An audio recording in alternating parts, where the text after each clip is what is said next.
Good morning, students. Today on Miss Brown Presents, we are going to be talking about fossil fuels. Now, our fossil fuels article today is courtesy of NASA.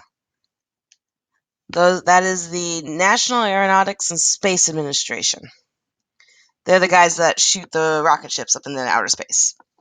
So, NASA has a site called Climate Kids, which talks about different parts of our climate, the world, environment, and global climate change, which fossil fuels play a big role in.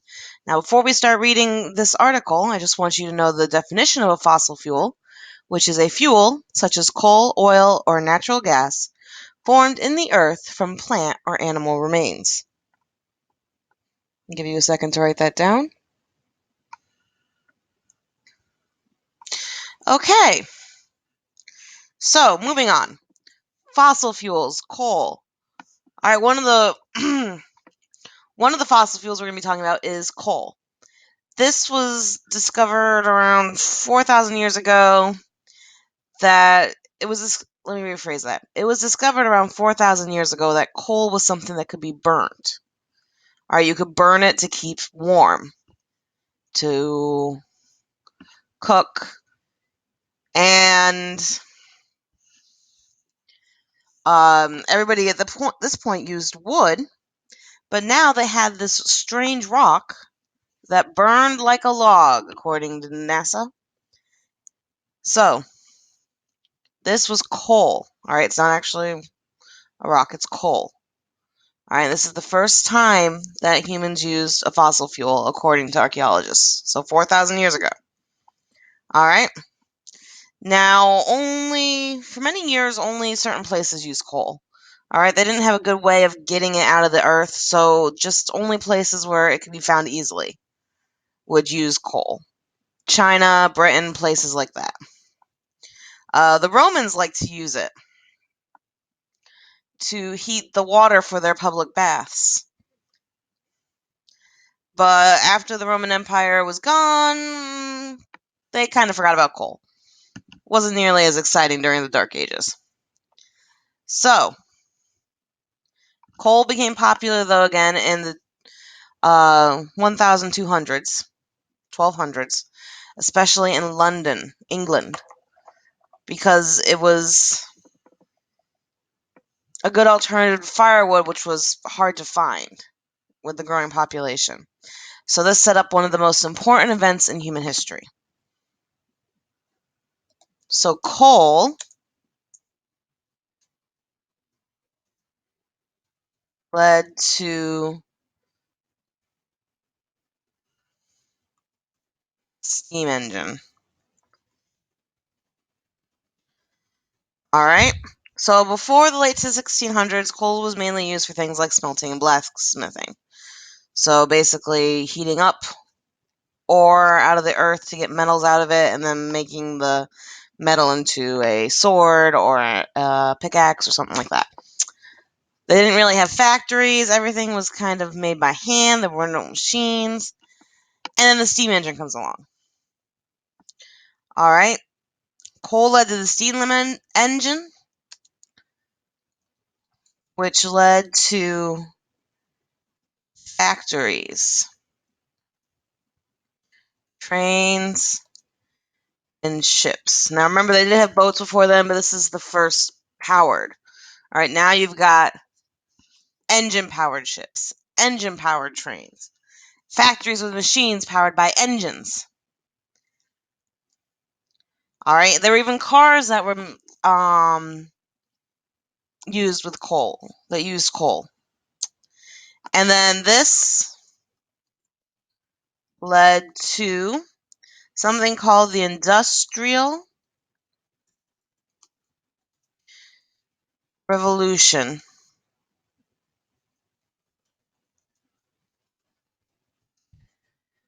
which led to modern society. Society is what we live in now.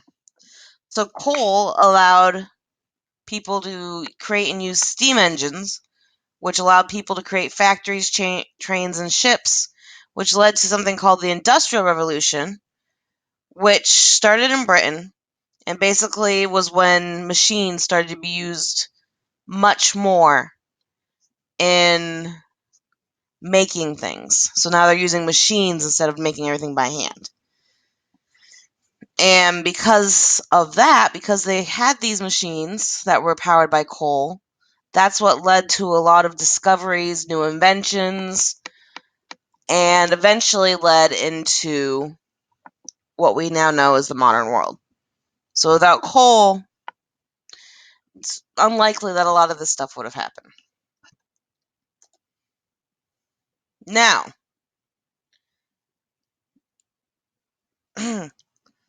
so now we have cars. So this is just a little story about one of the first automobiles being driven by a mother taking her two children to go visit their grandmother. But it showed that the car could actually work. And she also had to use gas, which leads to our next fossil fuel, which is going to be oil. Give you a second to write that down.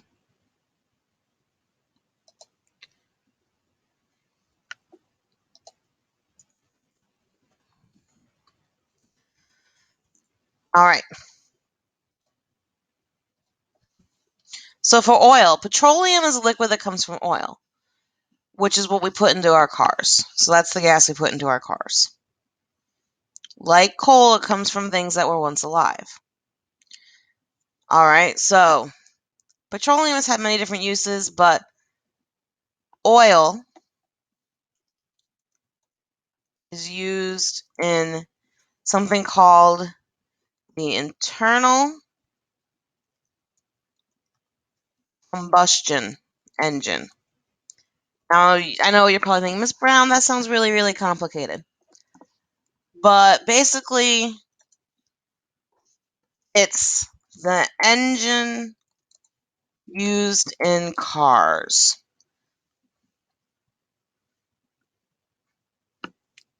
that use gas. Nowadays, we have some people that are trying to invent cars that don't use gas, and I'm going to explain why in just a little bit.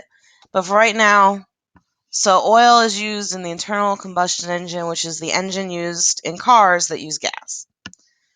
All right, so basically what happens in this engine, heat comes from basically igniting the fumes from the gas.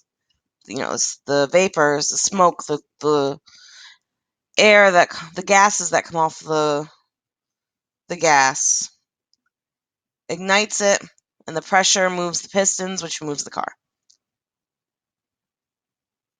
All right, and there's a lot of different names for oil, or liquid fossil fuels, petroleum, oil. They're all a little bit different. So petroleum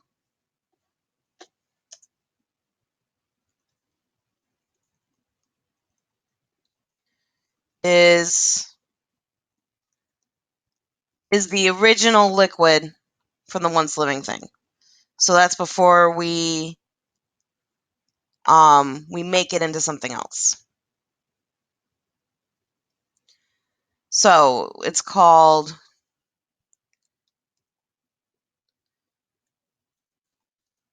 crude oil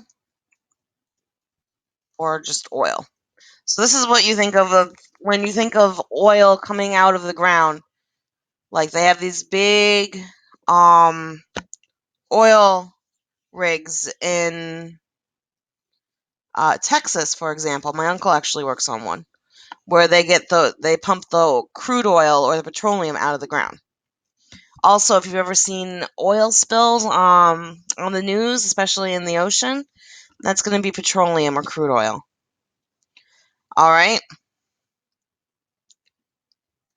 and it is then made into gas or gasoline.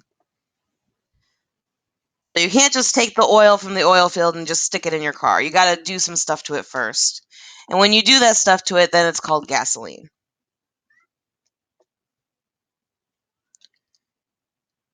All right, and kerosene is another option.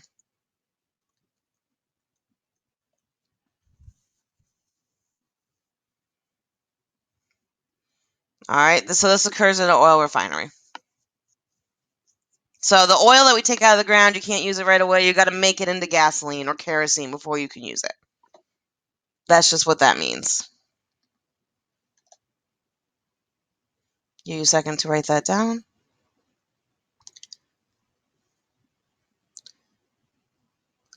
All right, natural gas.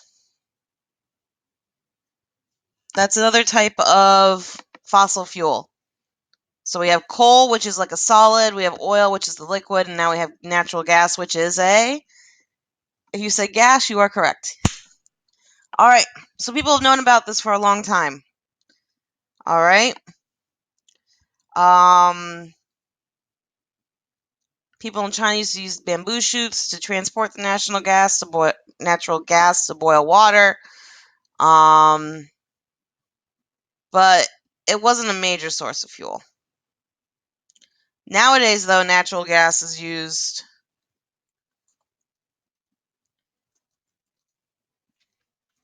for cooking and heating homes. So it's very important nowadays. I'm just going to another space right there. All right, so it's very important. Anybody who has a gas stove at home, natural gas. All right. My parents have a gas stove, so when they turn on the stove, they actually has to ignite the gas, and there's little flames that come out. Some people have electric stoves. That's what I have here in my apartment. But for people with gas stoves, there's actually an actual flame coming out from their stove that's used to heat their to cook with. All right, now the problem is, yes, coal, oil, and natural gas have been used very successfully for many years and have helped create the world we have today.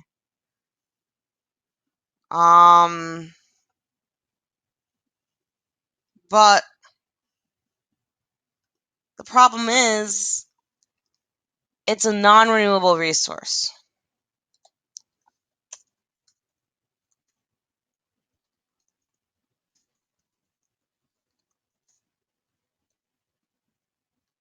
It means it's a resource that we're going to run out of.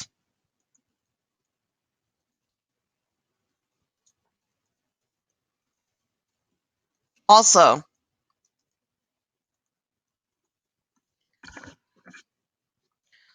and as this talks about, here, we're going to get rid of that word. Fossil fuels cause pollution, either by using them. So when we burn oil or coal, it makes puts a lot of pollution in the air. Even natural gas, even though it's cleaner, the way that we get natural gas may put chemicals into the water. So even getting them it can be dangerous, getting these resources. So these resources cause pollution, and it can be dangerous to get them without causing more pollution. All right. So back to this, though, non-renewable resource idea. Fossil fuels are formed all the time, but it takes millions of years to form them, and we use them up much faster about that. So, as this article says, the fossil fuels we've used over the past 200 years formed over the past 500 million years.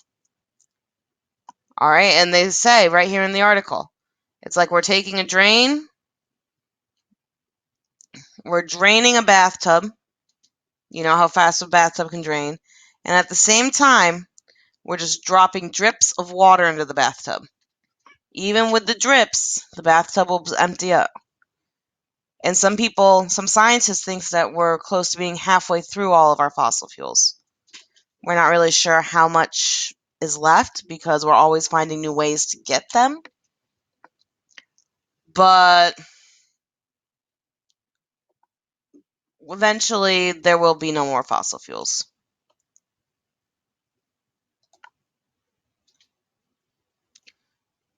All right, we're going to move on to so now that we talked about the non-renewable resource, we're going to run out of fossil fuels.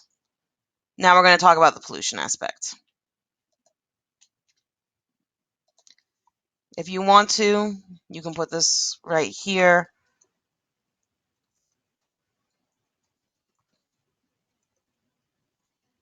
If you don't have room for this right there, you can also just put it underneath. All right, so back in England, King Edward actually tried to ban coal because it was causing pollution. All right, they cause pollution. It also causes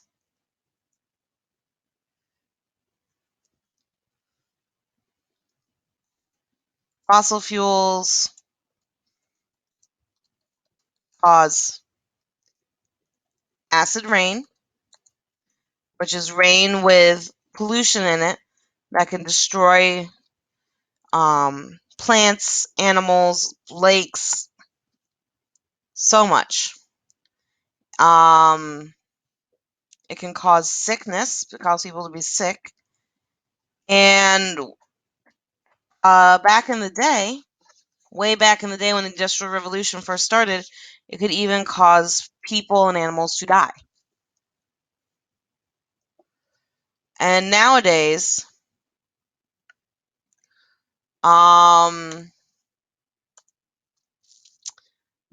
we also have the worry about carbon dioxide.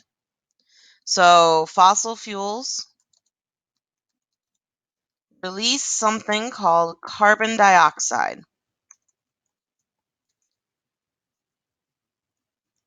You know, that's the stuff that we breathe out. All right, but the thing is, we don't have enough trees to clean all that carbon dioxide from the air. So that is changing.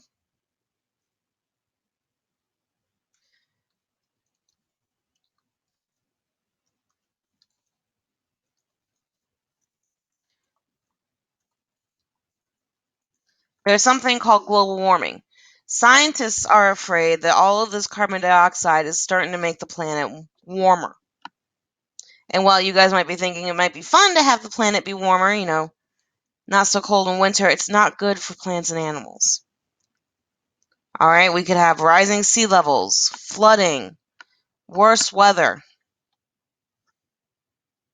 All right, so many scientists agree that fossil fuels release too much carbon dioxide in the air, which makes the planet warmer, which can cause issues. This is a big issue when it comes to pollution.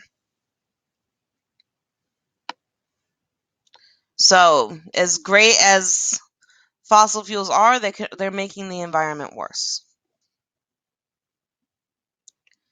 So, in the end, fossil fuels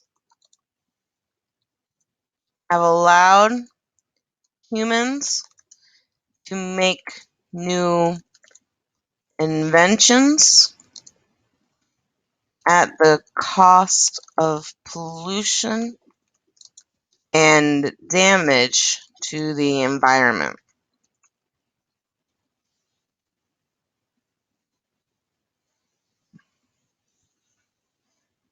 All right, so right now, the really big push is to find renewable green energy, they call it. Means that it's not going to hurt the world. Things like wind power, water power, solar power, using energy from the sun. These are all things we're experimenting with, but right now, in our current society, fossil fuels are what we use the most of. So maybe someday one of you guys will come up with a way to use something other than fossil fuels, because we're going to run out eventually. And before we run out, we might do permanent damage to the earth. So I'm sorry to leave you on that sad note, but there is always hope for the future. Hopefully, maybe one of you guys one day will figure out what that hope is. But that is where we will end today on fossil fuels. And this has been Ms. Brown Presents. I hope you have enjoyed. And I will see you next time.